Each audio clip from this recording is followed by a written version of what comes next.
aqui, gente, a história, né, a ideia, né, de quebrar, né, a gente fica aí, tem que fatiar as histórias, tem que dividir, quebrar essas histórias do usuário.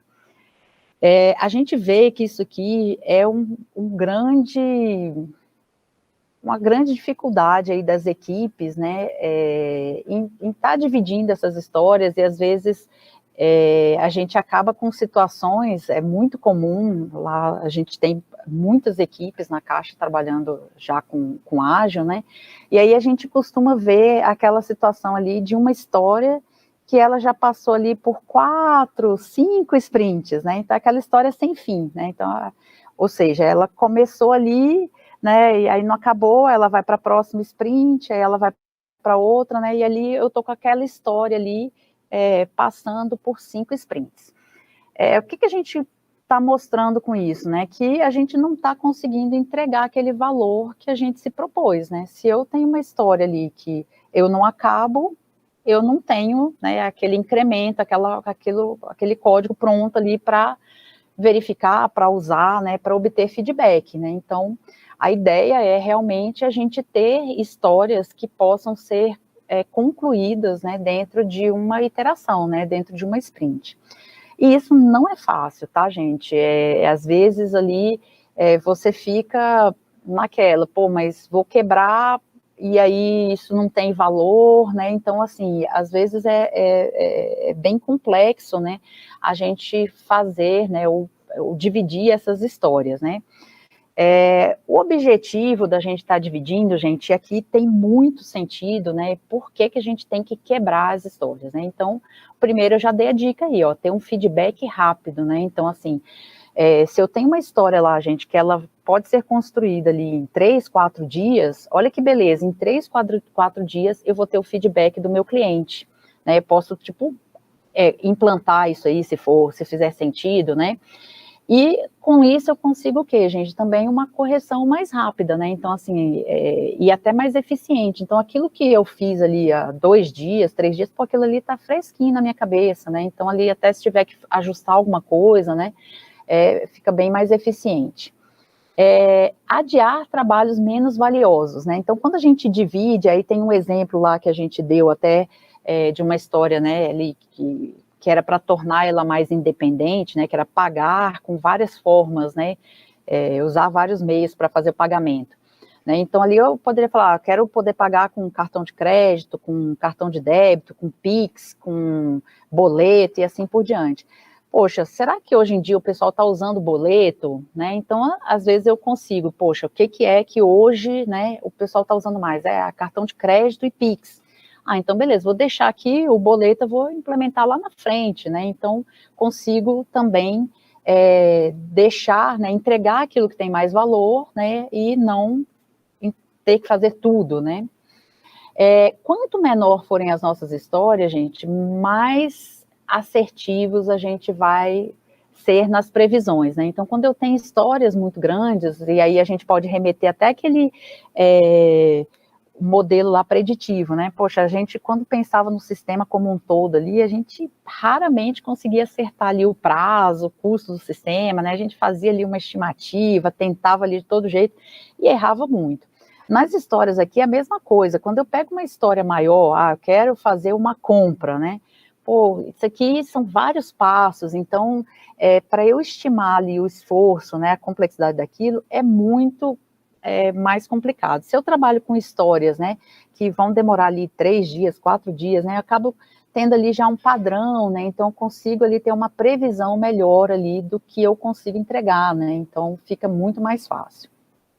A gente fala que ele vai aumentar ali a confiança, né, do time, então é aquela coisa assim, quando a gente pensa no nosso time de futebol, a gente fala assim, a gente lembra daquele jogo em que a gente entregou ali, fizemos ali um placar de 5-1, 5-0, né, isso legal, né, agora aquele placar ali de 1-0 e tal, esse jogo a gente quase não lembra, né, então com a equipe é a mesma coisa, né, quando eu consigo ali fazer ali uma série de entregas, né, ou seja, entregar várias histórias ali pequenas durante a sprint, eu aumento a confiança ali dos desenvolvedores, né, e também do negócio, né, ali o PO, né, todo mundo começa, poxa, realmente as coisas estão sendo entregues, né, estou conseguindo gerar valor, né, então a gente acaba que nesse método, né, que a gente está falando de empirismo, de ir testando, a gente começa a demonstrar que é possível, que a gente consegue fazer entregas, né, então isso aqui vai estar ajudando aí também a melhorar o espírito do time, né, poxa, conseguimos, né, então isso aqui é bem importante, né, e a gente também começa a mitigar os riscos, né, quando a gente começa a ter histórias menores, significa que a gente fez todo um esforço para entender uma história que era mais complexa e dividir essa história, então nesse trabalho aí de dividir histórias, quebrar histórias, a gente começa a entender melhor o que precisa ser feito, como a gente vai solucionar isso, né, como isso vai ser implementado, e aí a gente consegue tratar os riscos, né, então muitas vezes lá na Caixa, quando a gente vai tentar quebrar histórias, a gente percebe, opa, peraí, isso aqui, ó, vai ter que integrar com o sistema tal, ou, né, hoje até estava numa reunião lá, o pessoal começou a falar daqui a pouco assim, mas isso aqui, ó, era uma demanda para alterar ali a quantidade de parcelas de um contrato, aí alguém lá na hora falou assim, mas, ó, dependendo do contrato, eu tenho um limite, eu tenho uma regra diferente, a gente, opa, aí, então vai ter que criar um parâmetro, então eu começo a entender melhor o que precisa ser feito, e aí eu estou reduzindo meus riscos, né, eu não caio naquela de lá no meio, vai ter que criar uma tabela nova, vou ter que criar, e aí eu não entrego nada, né, então, a gente tem muitos benefícios aí em estar dividindo, né, essas histórias. Bom, beleza, já convenci vocês que precisamos de histórias menores, né, mas como que a gente faz isso, tá? Se vocês procurarem aí no Google rapidamente, vocês vão encontrar vários artigos aí com mais de 24 técnicas, né, para dividir histórias, né, e aí quando a gente estava pesquisando, eu falei, caramba, é muita técnica para um negócio que não precisava, né, ser tão complexo, né, e aí, uma das técnicas que a gente tem usado, né, que a gente tem falado para o pessoal usar, é essa técnica do Mike Cole, ele tem alguns vídeos explicando isso, depois vocês procurem aí no Google, né, mas ele traz aí, o que ele fez, gente, não é que ele está ignorando essas outras 20, né, 19 técnicas aí que tem disponíveis, né? Mas ele acabou juntando aqui várias formas de dividir histórias, né? Nesses 5 critérios aqui, tá? Então ele coloca aqui fluxo, né? Ou caminho aí que a gente vai seguir, a parte de interface, de dados, regras e spike, tá? E aí a gente vai falar um pouco aí sobre essas técnicas, né, e depois a gente vai ter aí algumas situações com histórias divididas, para que vocês possam avaliar aí qual dessas técnicas a gente está usando. Então, vamos lá entender como é que funciona isso, tá? A estratégia aqui de dividir, né, em path ou fluxo, é a gente definir ali caminhos possíveis de uma história, né, então é como se eu desenhasse ali um fluxo, né, gente, então eu quero pedir uma pizza lá no iFood, então vou ter que entrar, vou ter que colocar lá minha localização, depois pesquisar ali os estabelecimentos, né, as pizzarias ali da minha região, depois eu vou escolher ali, olhar o cardápio, né, as opções, depois vou escolher ali a pizza, e depois vou fazer o pagamento, né, enfim, colocar o endereço, né, enfim.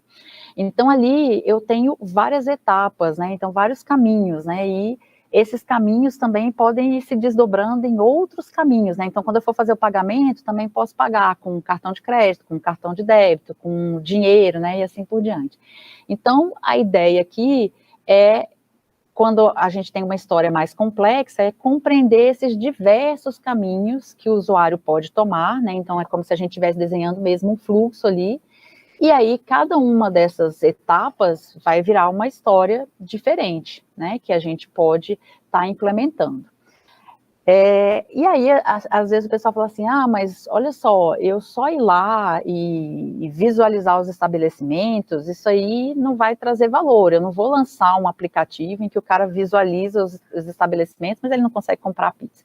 Mas ele permite que o PO já teste, já verifique, né? Então a gente já consegue ali um feedback, né, de uma parte ali da solução, né? Então isso aí já vai poder ser testado, né, avaliado. A gente pode trazer clientes para usarem isso, verificarem se, poxa, é fácil, né? Então a gente consegue ali já validar essa parte, ainda que eu não lancei isso aí, né, para uso de todo mundo, né? Então essa que é a ideia.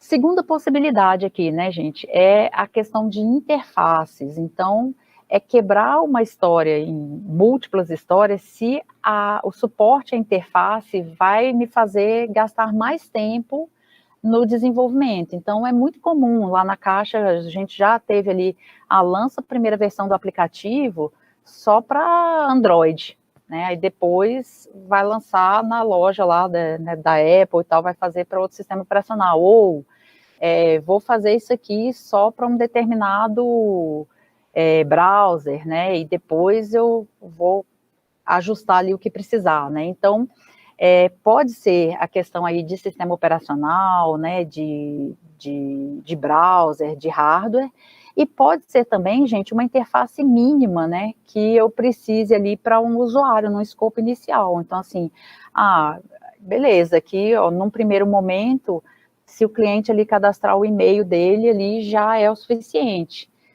Depois eu vou tentar aqui pegar o endereço, então assim, na minha primeira versão, o cara tem que digitar o endereço, aí depois vou melhorar essa interface para já pegar ali os dados pelo CEP, né, trazer os dados, então assim, vou aumentando também a complexidade ali, né, da minha interface, então posso dividir nisso, ó, minha primeira interface vai ser mais simples, depois eu vou melhorando isso, tá?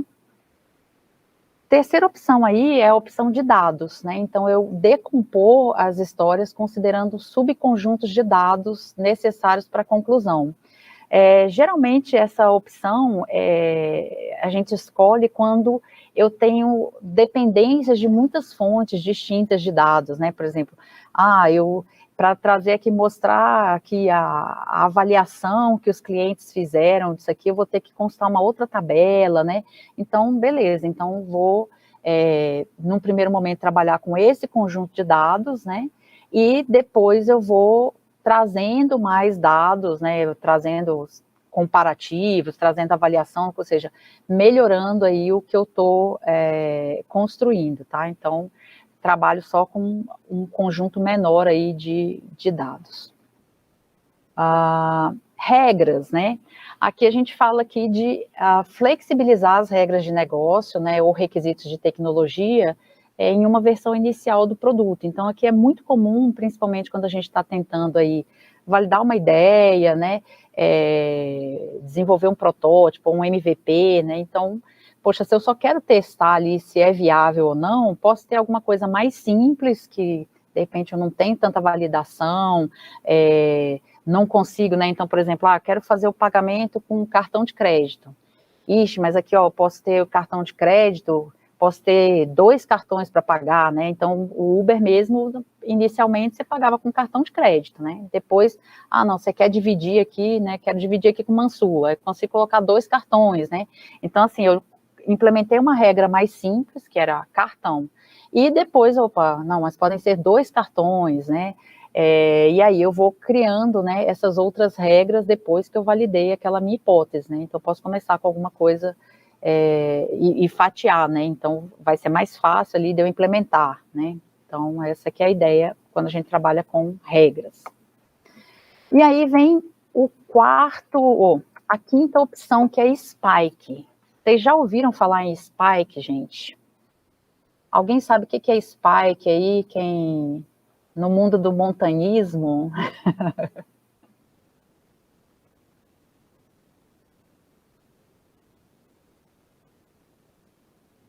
Spike começou a ser falado aí, se alguém trabalha aí com ágil, né, e tal, o pessoal já começa ali a usar muito, né? Eu até tenho muito medo, assim, quando o pessoal começa a usar muito, às vezes usa de maneira indevida, né? A questão do spike. Então, às vezes o pessoal começa assim, ah, não, então vamos, tudo vai virar spike, né?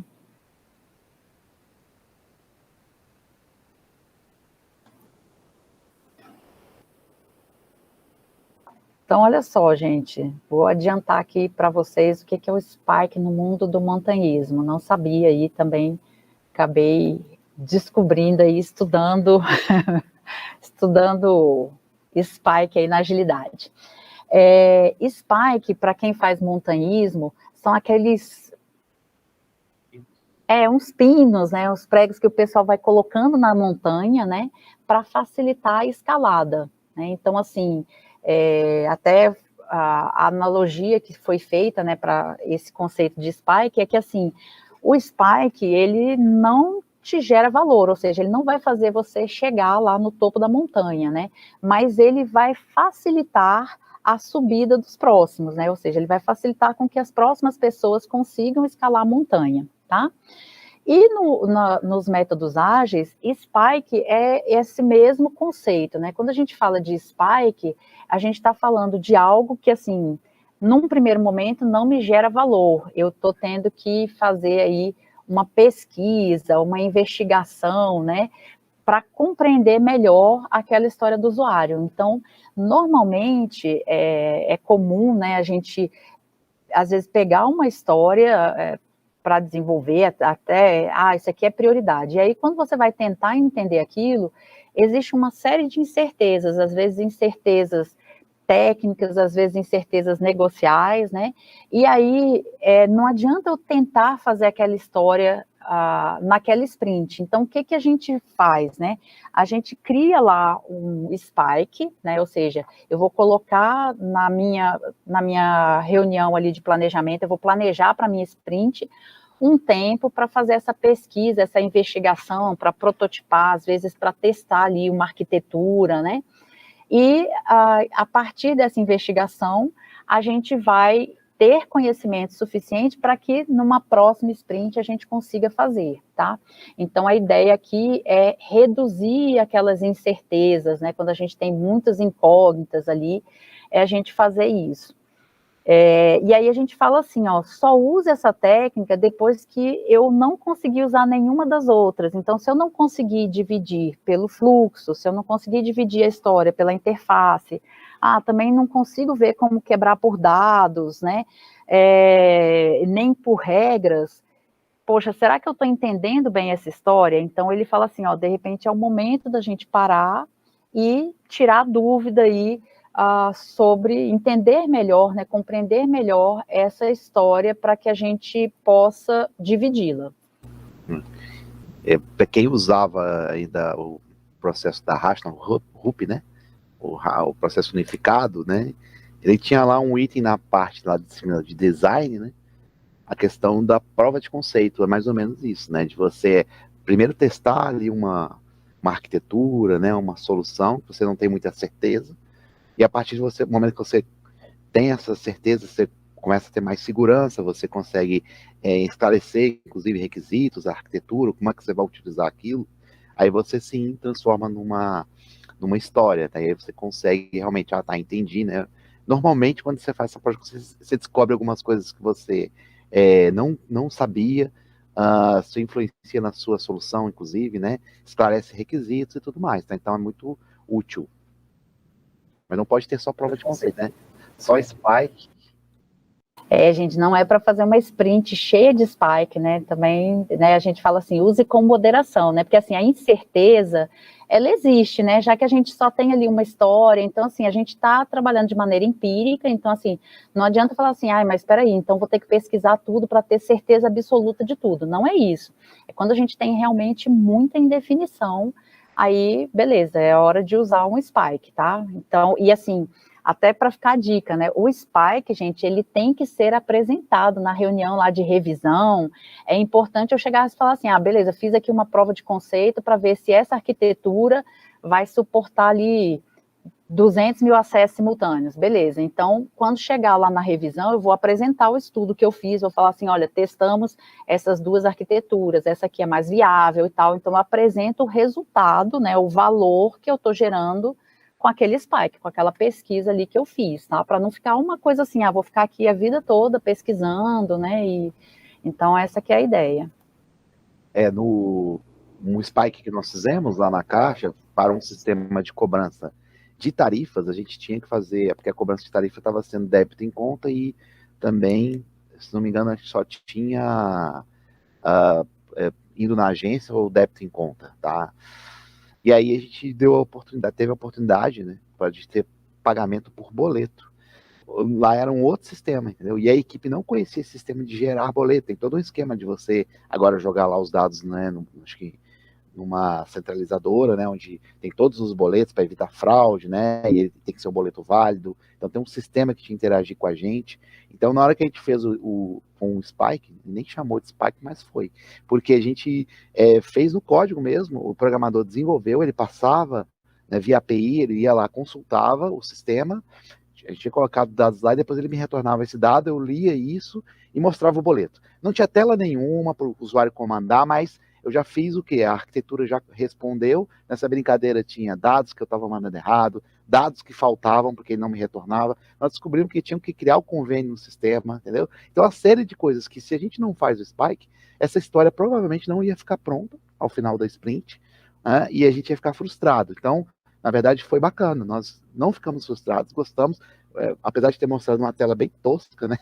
Colocado o código-fonte ali, o usuário entendeu, veio o boleto, e a gente falou, poxa, funcionou, então essa história vai entrar, ela passou a ser uma história e passou a entrar na próxima sprint, né? E fazendo isso, né, a gente conseguiu realmente entregar aquela demanda, tá? Bem legal esse exemplo.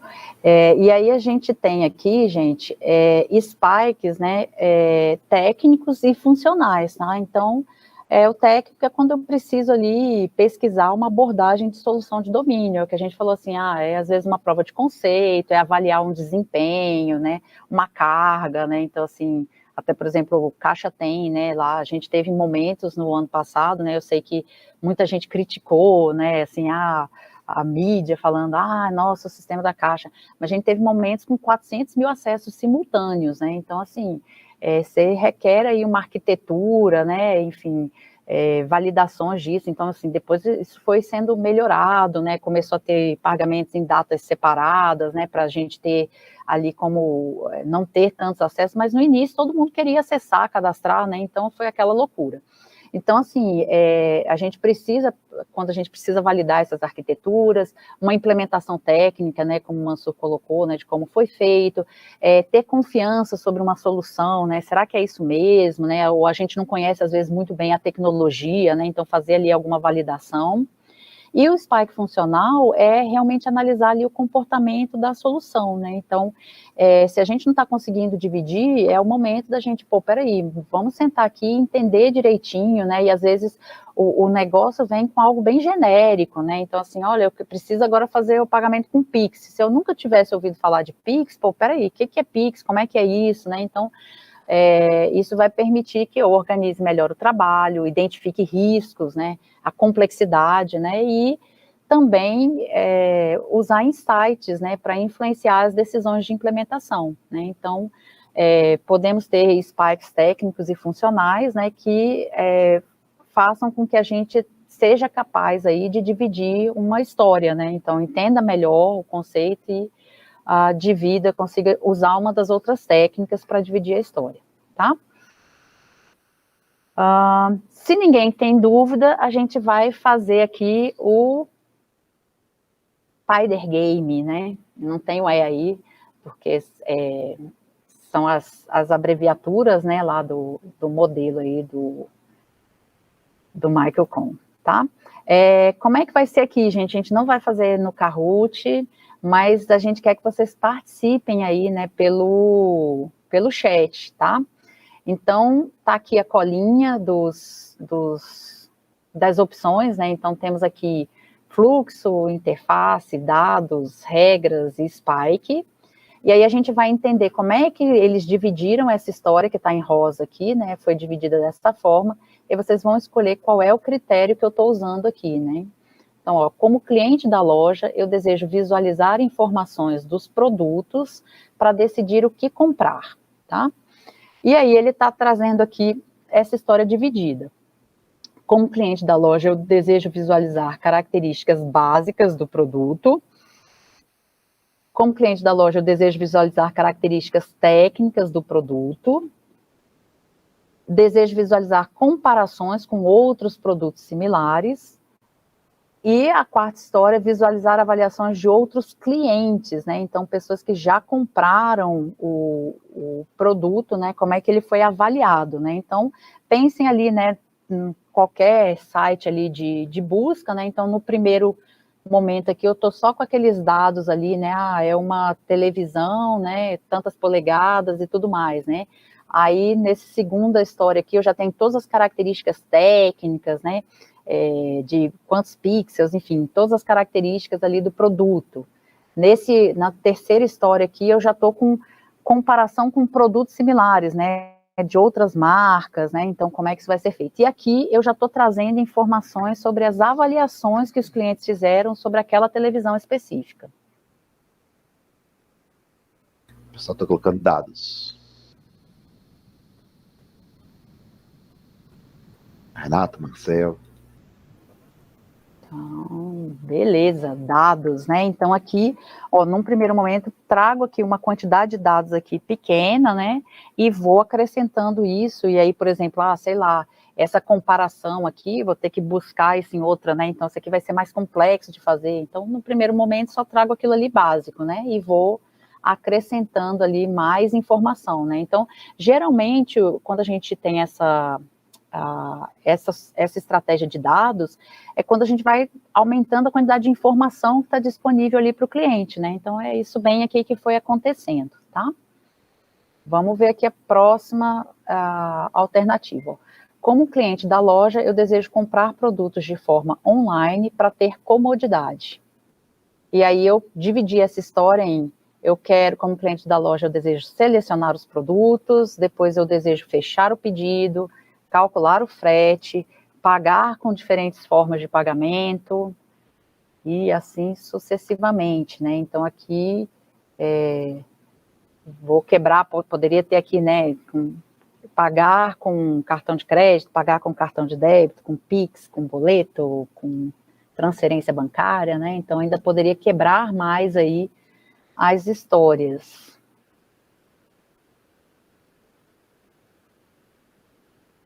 E aí, qual é a estratégia, gente?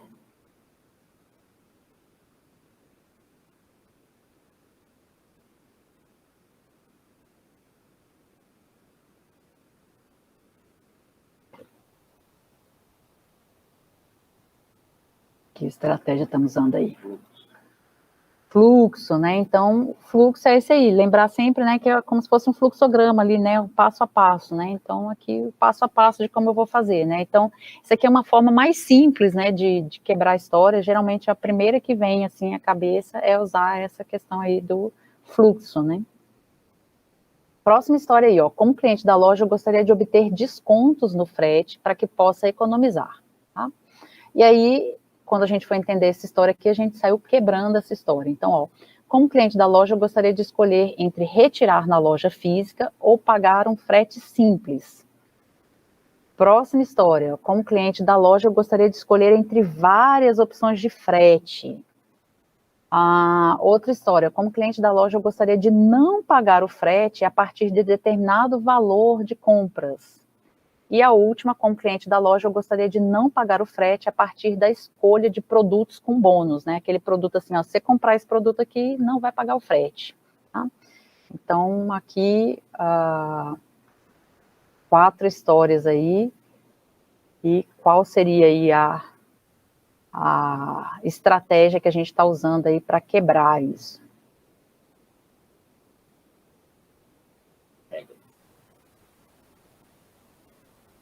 Todo mundo aí na regra? Então, beleza, né, gente? Então, a ideia aqui é regras mesmo, né? Então, olha só, Primeiro tem uma regra muito simples, né, que é pagar só ali, ou o cara pega na loja, ou então ele paga ali um frete simples.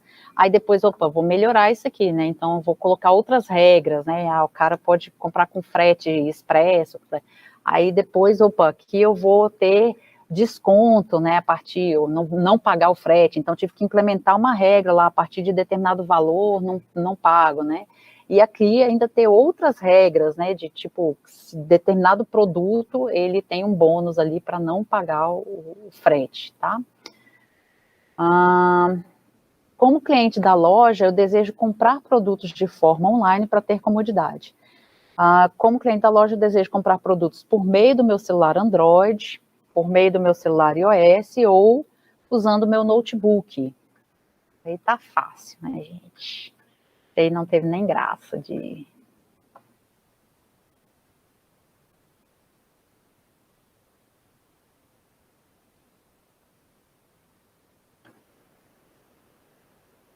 É o tempo de demora lá, não é? Delay, né? Delay.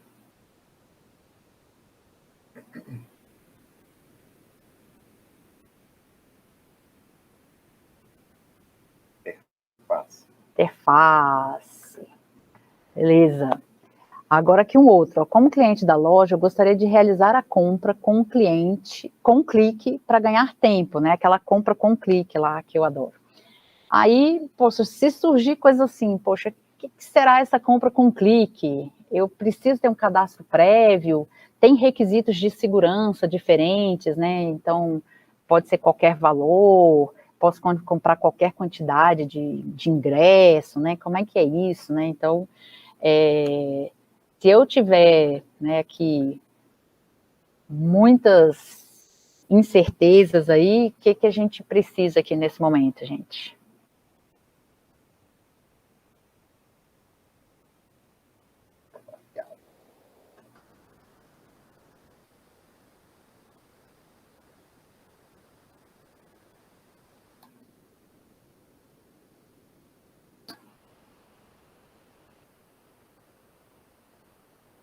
E aí?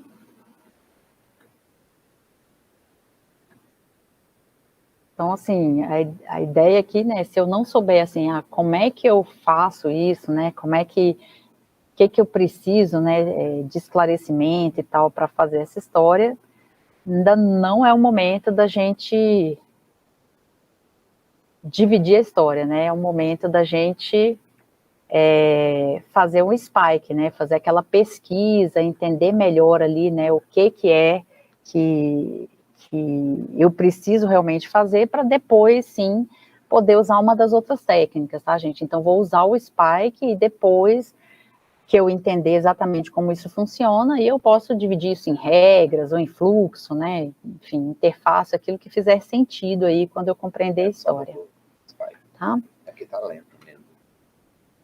Próximo aqui, ó, gente, como cliente bancário, desejo transferir recursos financeiros online para poder movimentar dinheiro para outras contas e pessoas, né, fazer lá a transferência aqui, para conta, né, para uma outra conta minha ou uma conta de uma outra pessoa.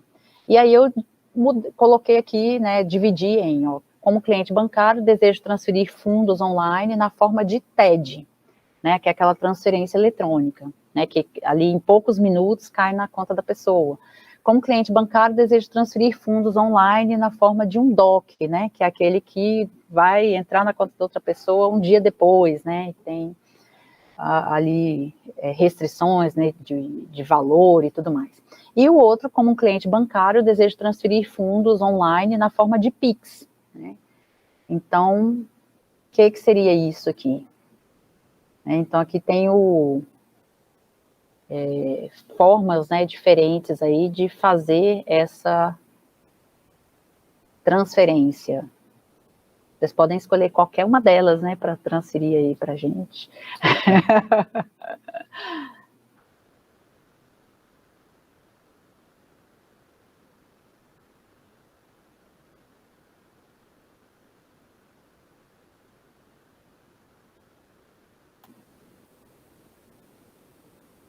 E aí, já foi todas, agora está repetindo alguns, gente. Então, não dá para ir por...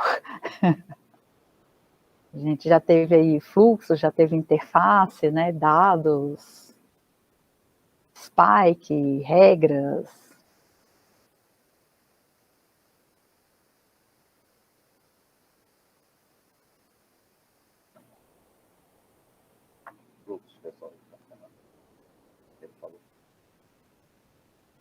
Beleza, o pessoal falou fluxo, gente. Fluxo lembra que é as etapas, né, que eu tenho para concluir um processo. Aqui eu estou falando em etapas para concluir um processo.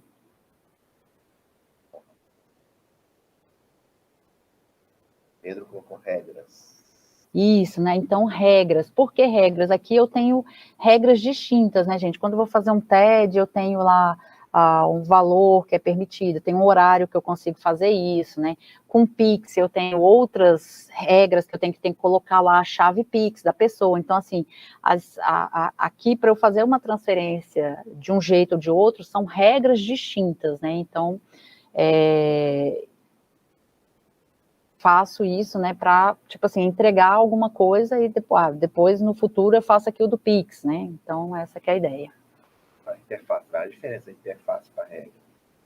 Então, vamos lá. Interface, gente, é aquela questão, né, ou de um sistema operacional, né, ou de ali, Android, iOS, ou de, vou fazer ali primeiro só para o Internet Banking, depois eu faço ali para o aplicativo, né? Então, beleza, aí é a interface, né? E a interface, ela também, a gente pode estar, tipo assim, complementando, né, a interface. Às vezes eu estou ali com uma interface mais simples, né? Mas daqui a pouco eu crio ali uma interface que é mais fácil para o cliente usar, ele pode arrastar, né? Então, é diferente, né? Aqui eu tenho regras distintas mesmo. Então, bota no mudo aí. Por exemplo, né, eu posso usar o WhatsApp, se eu fosse trabalhar com interface, eu uso o WhatsApp na web, eu tenho o WhatsApp no mobile, e a gente sabe que às vezes tem algum tipo de restrição ou regra diferente quando eu uso no WhatsApp, no desktop, né, e no celular, né, arquivo, tamanho, ou a questão do QR Code, né, ter vários browsers. Então, assim, são coisas que você pode dividir o desenvolvimento, né, interface é mais o canal ali, né, Eu mesmo confundi aqui agora, né? Beleza. Interface é isso mesmo, mas ali é a questão do canal, né, que eu vou estar entregando. Vamos aqui a próxima.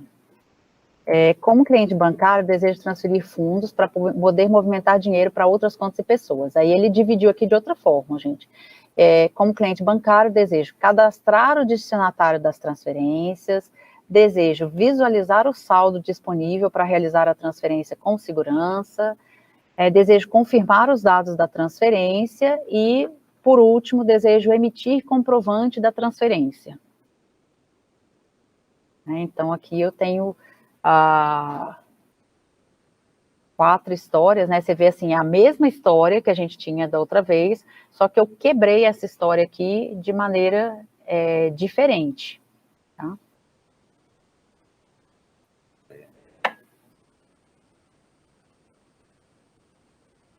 O Pedro colocou dados.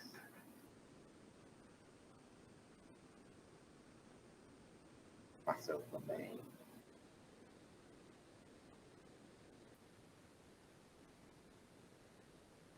Manso tá pedindo a cola aqui para mim. Que aconteceu? Eu tô errando, velho. Mas essa aí eu acertei, ó. É um cara bom aí, ó. Fluxo, né, gente? Então, são o passo a passo, né? O que eu tenho que fazer primeiro? Falar quem que é, para onde eu vou transferir, saber se meu saldo tá ok, confirmar lá a transferência, emitir comprovante. Então, isso aqui, eu estou fazendo o quê, gente? É um passo a passo ali, né? De todas as etapas que eu tenho que fazer. Então, fluxo é isso, é um passo a passo do que eu tenho que fazer para concluir aquela operação. Opa. Então, fluxo aí. Próximo aqui, ó. Como cliente bancário, desejo emitir o comprovante de transferência para minha segurança. Aí ele tem aqui, ó, primeira opção, como cliente bancário, deseja emitir um comprovante da transferência gerando um PDF. Quero emitir o comprovante de transferência gerando um SMS, né? Já vou mandar para a pessoa ali. Ou quer emitir um comprovante de transferência gerando um e-mail ou gerando uma mensagem de WhatsApp. E aí? Então, assim, ó, estou fazendo a mesma coisa aqui, né? Só que uma hora eu gero um PDF, outra hora gero ali uma mensagem, um e-mail, um WhatsApp. O que está mudando aí?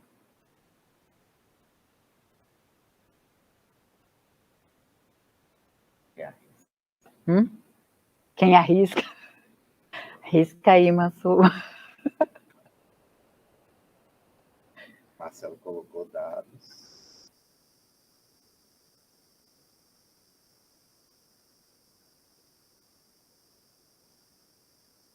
Todo mundo vai na cola ali, um coloca e vai todo mundo. Tá. Marcelo, por enquanto.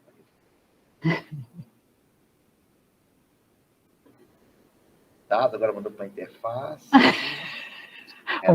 Renato é craque aí, interface, Pedro. Vamos aí.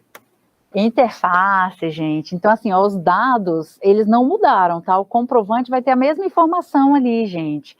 Eu tenho lá, ó, transferi o dinheiro, tanto de dinheiro ali para o Mansur, né, no dia tal horário. A informação é a mesma, o dado continua o mesmo. O que eu estou mudando aqui é a maneira que eu estou entregando isso, né? Então, uma hora eu estou entregando como um e-mail, ou como um WhatsApp, ou como um SMS, um PDF, né? Então, a interface é que está mudando, tá? É fácil, só que não.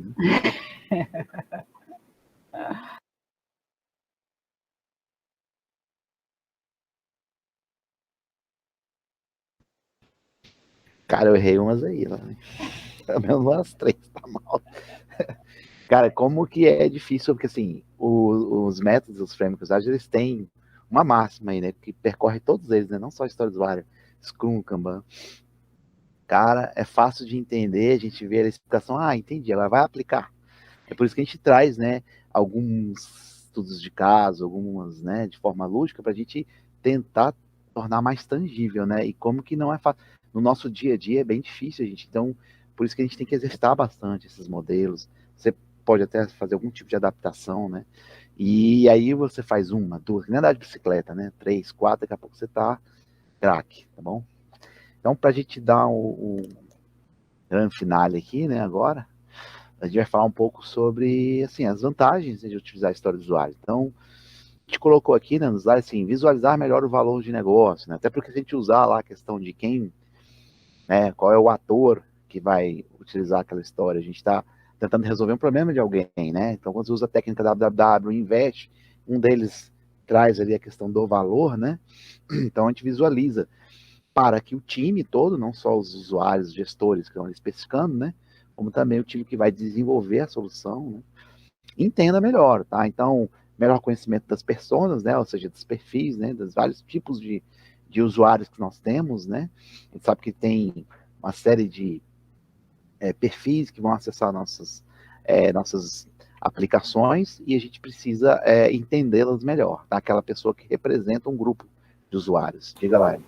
Essa história de persona me lembrou lá um caso que, assim, a gente foi chamado que, olha, esse pessoal que está fazendo aí esse sistema de auditoria, o negócio não anda, o pessoal não está entregando nada, né, e a gente conversava com o pessoal da equipe lá de desenvolvimento, o pessoal, nossa, entregamos um monte de coisa, entregamos um monte de história, a gente falou, caramba, isso aí tem alguma coisa errada, né, e aí a gente foi lá entender o que estava acontecendo, e era justamente essa ideia de persona, né, então eles tinham ali vários atores, né, que usavam o sistema, né, desde a área que estava sendo auditada, o auditor, né, e tinha um grupo né, um grupo de pessoas que estava acima do auditor, né, então nunca tinham priorizado aquelas histórias para esse grupo, então esse grupo estava o tempo inteiro ali reclamando, nossa, o pessoal está lá há 1 ano desenvolvendo, não sei quantos meses desenvolvendo, não entrega nada, então assim, é importante, né, quando a gente fala de história, e mais uma vez, né, lembrar lá do Who, né, a gente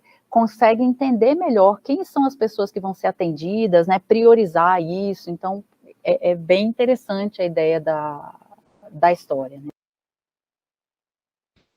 Exatamente, né, então a gente tem também dar maior poder ao time, né, a maior flexibilidade, você vai fatiando, né, as soluções, você fazer um pedaço, né, de valor ali do sistema. Então você te traz criatividade para a criação do produto, e te dá essa, traz mais participação, né? Não é só aquela questão, o cliente especifica e você simplesmente faz, né?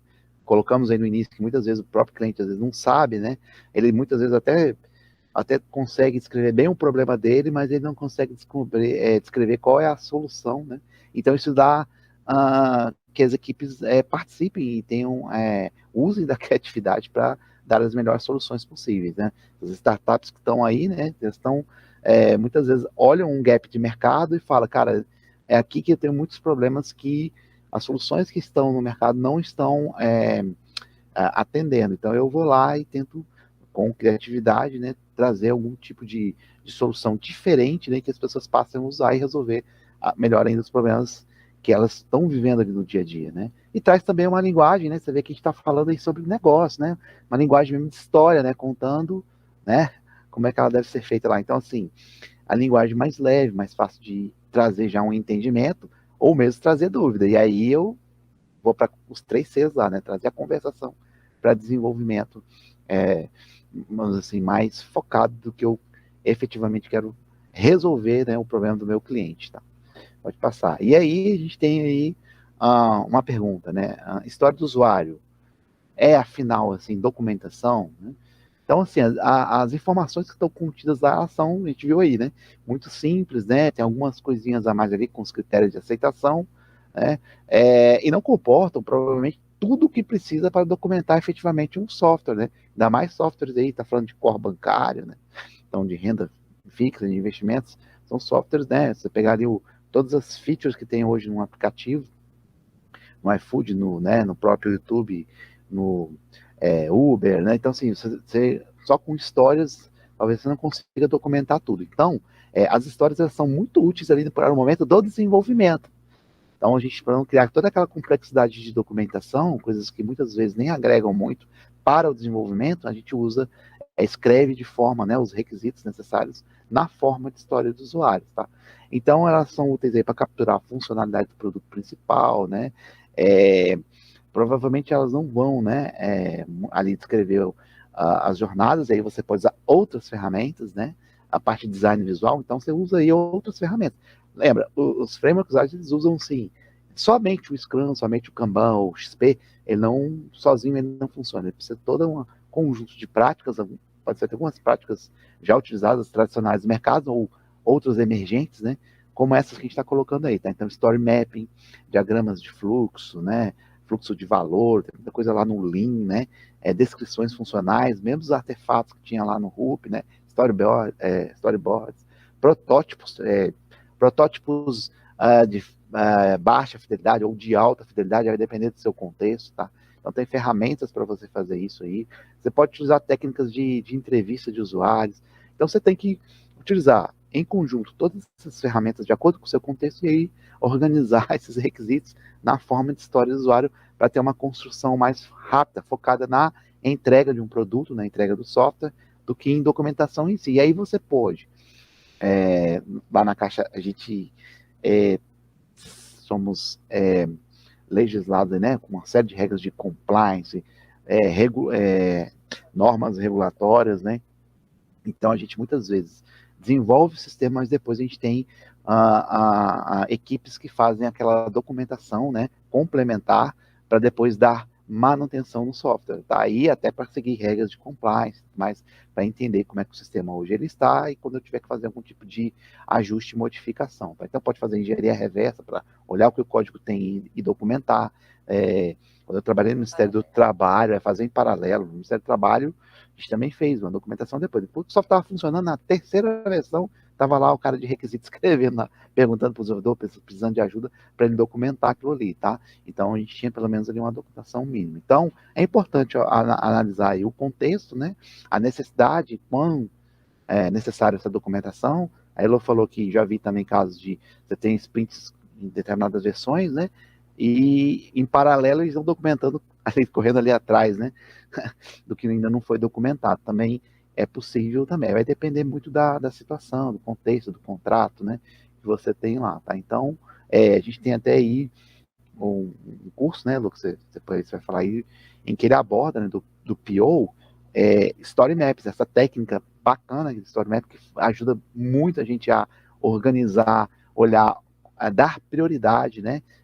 O que eu vou entregar primeiro, né? Como é que eu divido a minha solução, né? Ele ajuda, inclusive, a esclarecer requisitos, a trabalhar e ajudar a fazer protótipos, né? Então, o Story Mapping, só Story Map, né?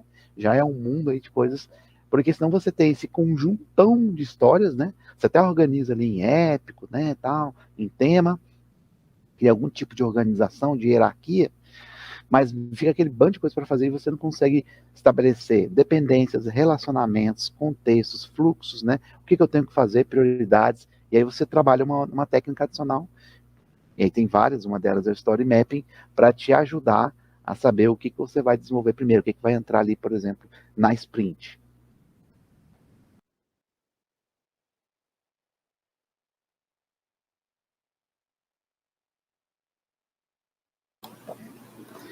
Bom, gente, e aí a gente trouxe aqui só para finalizar, né? A gente tem um conjunto de cursos que a gente vem dando, né? Esses cursos eles foram criados realmente no intuito, né, de ir formando as pessoas, né? Então, o primeiro curso que a gente viu ali que era urgente, imediato, era um treinamento focado ali no PO, porque a gente entendia, né, que assim, as coisas lá na caixa, o pessoal, beleza, vamos fazer um curso aqui de Scrum para todo mundo, né, a gente deu muito curso de Kanban também, né, e aí, beleza, agora vamos começar a usar, e aí o negócio, cara, não sabia, não conseguia entender ali como é que é esse planejamento, né, o que é uma história do usuário, pô, estão falando que eu tenho que escrever isso, não sei nem o que é isso, né, como é que eu priorizo, né, então assim, a gente entendeu que ele ali estava bem vendido, né? Então a gente começou a atuar ali com todo um escopo ali para essa pessoa do negócio saber ali como que ela deveria, né?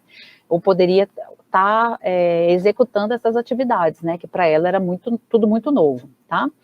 E aí a gente começou a treinar, e as pessoas falavam, pô, isso aqui tinha que ser obrigatório, né, para os POs, né, a gente estava outro dia comentando isso, né, depois a gente percebeu que os Scrum Master também ali, ninguém tinha se atentado ali, né, para que ele também não foi capacitado, né, então a gente até tem algumas pessoas que, por iniciativa própria, se certificaram, né, fizeram alguns treinamentos, mas a gente entendeu que a responsabilidade ali do Scrum Master para fazer a coisa acontecer, né, para ser ali a pessoa que conhece o processo, que vai apoiar a equipe, né, que vai conduzir a equipe para ser essa equipe aqui autogerenciada, multidisciplinar, que ele também precisava ali de uma capacitação. Então a gente acabou montando um treinamento ali focado ali no Scrum Master, né. E depois disso a gente percebeu ali que tinha uma série de coisas que as equipes começaram né, a trabalhar e tudo, e que ainda existia ali um gap muito grande ali de conhecimento, de como montar um roadmap, o que era a definição de preparado, de pronto, o que é uma meta, né, de sprint bem definida, como é que eu trabalho com DevOps, né, o que era o Spike, né, e como é que eu faço uma reunião de planejamento, de revisão, de retrospectiva, que seja efetiva, né, a parte mesmo do refinamento, né, que técnica usar, né, então a gente via reuniões demorando horas, né, e pouco efetivas, então a gente acabou estruturando aí treinamento aí mais focado nisso, né, então a gente está lançando aí, na semana que vem a gente tem o Agile Trends Gov acontecendo aí online ainda, mais uma vez, né, esse ano vai ser um evento online e a gente vai estar lançando esses treinamentos no mercado. Hoje em dia a gente tem trabalhado muito com esses treinamentos, mas sobre demanda, né, então assim, a gente já deu treinamento aí, Ministério da Cidadania, né, então já tivemos em outros eventos a gente apresentou, e aí como a gente está trazendo, né, então uma partezinha do que vocês viram hoje aí de história, está aqui no nosso treinamento de PO, né, a gente trouxe aí, quem tiver interesse, depois a gente vai divulgar aí esses treinamentos aí, assim que forem lançados, aí para o pessoal que está participando aqui com a gente aí desse mini curso, tá? E aí queria ver se vocês têm alguma dúvida, se querem fazer aí alguma pergunta, né, a gente está aí à disposição para estar conversando aí, esclarecendo ainda alguma coisa aí que seja interessante aí de história, né, ou para a gente falar alguma coisa aí da experiência e desses outros temas, tá?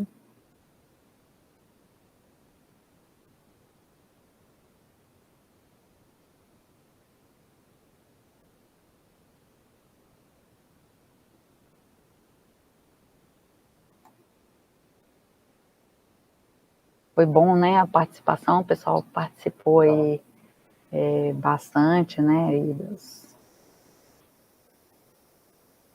dos jogos, né,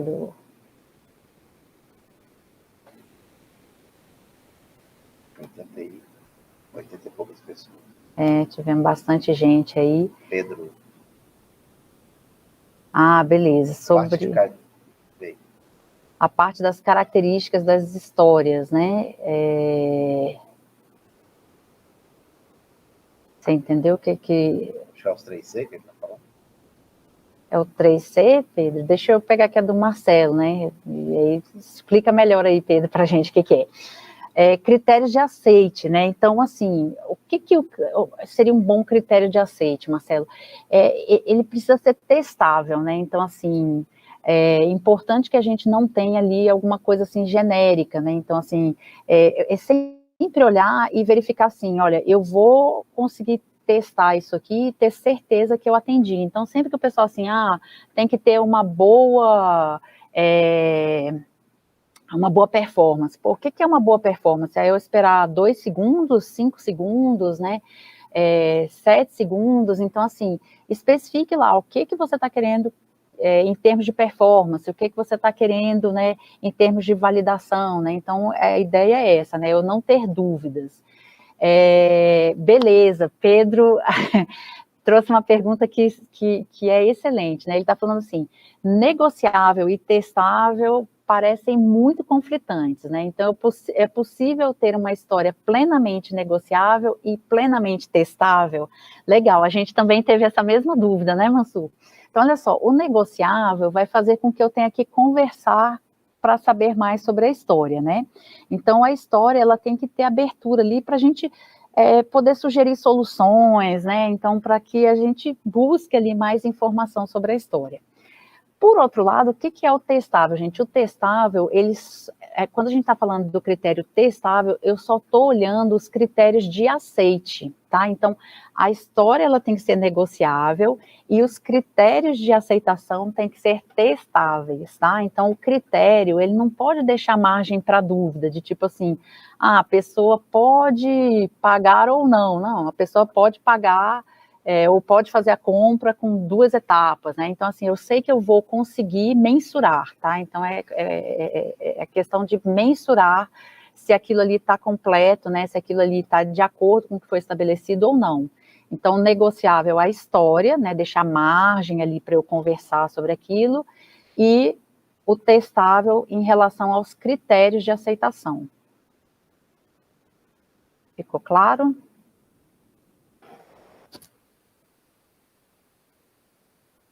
Mas a gente já teve essas mesmas dúvidas, né? Que a gente, mas se especificar muito ali no testável, acaba não dando margem, mas é o critério de aceitação.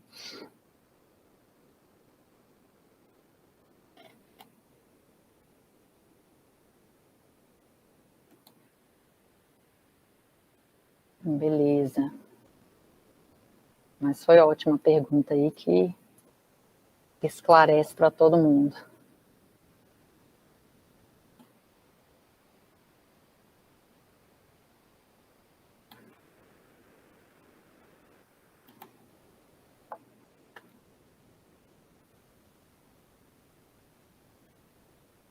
Ó, gente, até para já esclarecer aqui, anotei aqui o nome do Lucas Rocha, acho que foi Felipe Natan, né, que ganhou lá o Invest, e aí a gente depois vê aí, né, um dos cursos aí um dos cursos que a gente vai estar oferecendo para eles poderem fazer aí free.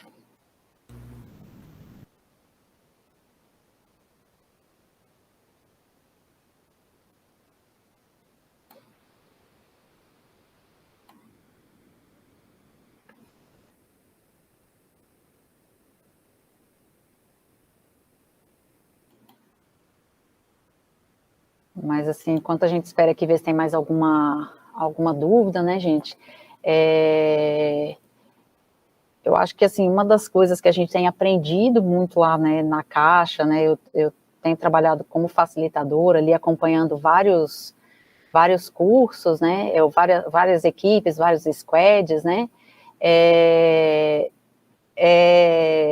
tô rindo aqui, que o João Carlos colocou aqui que também quer, a gente não ter, não deixar de ter coragem de experimentar, né, gente, então, assim, todos esses métodos ágeis, eles vêm com essa questão do empirismo, né, da gente ter que experimentar, então, em algumas situações, ali a gente não tem uma resposta, né, e o próprio time vai buscando ali uma solução, então, às vezes o pessoal pergunta, né, e como você está ali como facilitador, o pessoal já vem assim, mas como é que eu faço, né, reunião de refinamento faz todo dia, faz uma vez por semana, né, então assim, depende do time, né, então assim, ir experimentando e adaptando, né, então o empirismo ele traz muito isso, né, de você dar transparência, né, ali, inspecionar, né, ver o que está funcionando, o que não está funcionando, e é muito de cada equipe, né, e adaptar, né, para o que você o que funciona ali para a sua equipe, né, então começar a ir usando e a gente tem certeza, né, que essa forma, né, como vocês falaram lá no início, de entregar software, né, de forma iterativa e incremental, né, da gente ter esse contato, eu acho que um dos grandes ganhos, né, dos métodos ágeis é essa aproximação mesmo do negócio da TI, né, então assim, a gente vivia muito aquele mundo, né, apartado ali, que o cliente sentava ali, você conversava ali, né, naquele período, e depois, pronto, a bola está com a TI, eu fico aqui esperando, né, o cliente ficava aqui esperando, né, e a gente já viu que isso não funciona. Então, assim, a gente tem várias experiências na Caixa de sistemas que, tipo, nossa, olha, o vice-presidente está ligando aqui para saber do sistema, né, e aí qual que era a solução nesses momentos de crise, né, onde a gente nem ouvia falar de método ágil. Junta todo mundo numa sala, né, coloca ali o gestor, coloca os desenvolvedores, né, coloca o pessoal ali da operação junto para implantar rápido, e a coisa funcionava, né, então o que a gente está querendo com esses métodos ágeis é justamente isso, né, essa aproximação e entregar e ter feedback e assim por diante. Acho que é isso, né, a gente agradece aí, gente, a participação, muito bom, acho que, espero que vocês tenham conseguido aí entender esse mundo um pouco sombrio aí das histórias, né, que parece como tudo do ágil, né, algo muito simples, mas que a gente ainda tem aí muitas dúvidas, né, muitas coisas que a gente pode ir melhorando aí nesse uso de histórias do usuário. Valeu, pessoal. Obrigado, Mansur, aí pela disponibilidade, né, de estar aqui com a gente. Mansur aí é muito parceiro, e a gente queria agradecer aí a participação, a colaboração dele. Eu que agradeço a oportunidade, Luiz. Muito legal mesmo. Boa noite, gente. Obrigada aí, Rogério.